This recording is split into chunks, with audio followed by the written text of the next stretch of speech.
Good morning, everybody. Today I am going to revise chapter 2 in your science, that is microorganisms, friend and foe. First of all, students, what are microorganisms?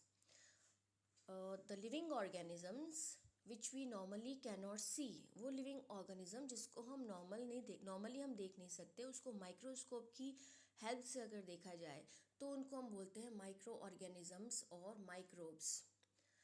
Classification हम देखें तो micro organisms को हम classify करते हैं major groups में। वो कौन कौन से ग्रुप्स हैं? Bacteria, fungi, protozoa, algae. ये आप अच्छे से याद करना है आपको। वायरसेस की बात करें तो वायरसेस भी माइक्रोस्कोपिक होते हैं, बट ये दूसरे माइक्रो ऑर्गेनिज्म से डिफरेंट होते हैं। ये डिफरेंट क्यों होते हैं? क्योंकि they reproduce only inside the host cell. जहाँ पे भी अटैक करेगा वायरस, जिस भी होस्ट सेल में अटैक करेगा, जैसे चाहे वो बैक्टीरिया की हो, एनिमल, ह्यूमन की हो, तो उस सेल में जाके ये ग्रो करेगा, डिवाइड करेगा। अब हम बात करते हैं वायरस से कौन कौन से डिजीजेस होते हैं। जैसे कॉमन फ्लू हम कह सकते हैं, influenza, cold, cough are caused by viruses. Serious disease like polio, chicken pox, ये भी वायरल डिजीजेज हैं। Diseases like dysentery, malaria, these are caused by protozoa. तो ये आपको याद रखना है, प्रोटोजोआ से कौन सी डिजीज़ होती है, वायरस से कौन सी डिजीज़ होती है। उसके अलावा बैक्टीरिया से डिजीज़ होती है टाइफाइड, ट्यूबरक्लोसिस। ये स्टूडेंट्स आपको याद करने हैं, वायरस की डिजीज़ कौन सी है, प्रोटोजोआ की और बैक्टीरिया की कौन कौन सी डिजीज़ है। या फिगर देख सकते हो, these are the various types of bacteria, these are the algae, और नीचे आप देख सकते हो फंगई, और यहाँ पे ये है viruses. Now next topic is where do microorganisms live. Microorganism single celled के बने हुए भी होते हैं, तो उसे हम यूनिसेलुलर बोलते हैं, जैसे अलगी, प्रोटोजोआ। और ये बहुत सारे सेल से मिलके भी बने होते हैं, जिसे हम बोलते हैं multi cellular.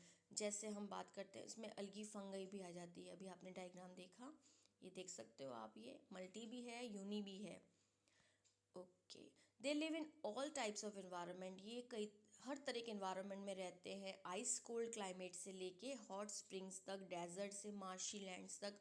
They found even in the bodies of animals, human में भी पाए जाते हैं।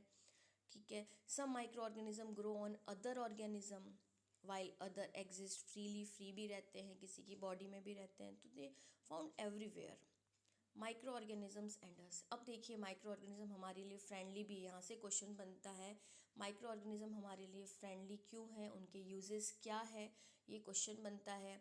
माइक्रो ऑर्गेनिजम्स के यूजेस कहाँ पे होते हैं? कर्ड बनाने में, ब्रेड, केक बनाने में, अल्कोहल बनाने में, सॉइल की फर्टिलिटी इंक्रीज करने में। फर्स्ट यहाँ पे दे रखा है कर्ड बनाने में किस तरह से ये काम आते हैं। देखिए, curd contain several microorganism. Curd में कौन से माइक्रो ऑर्गेनिजम्स पाए जाते हैं, आपको याद रखना है, lactobacillus. Lactobacillus promotes the formation of curd.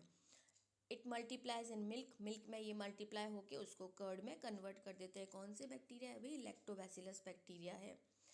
Bacteria are also involve in the making of cheese. Cheese बनाने में भी बैक्टीरिया का इस्तेमाल होता है। Pickles and many other food items में भी।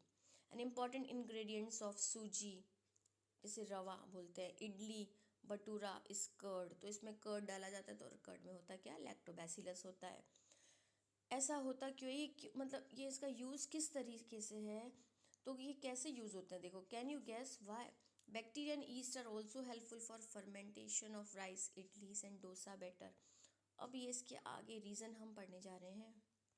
यहाँ पे क्या दिया हुआ है देखो, फिगर 2.6 में।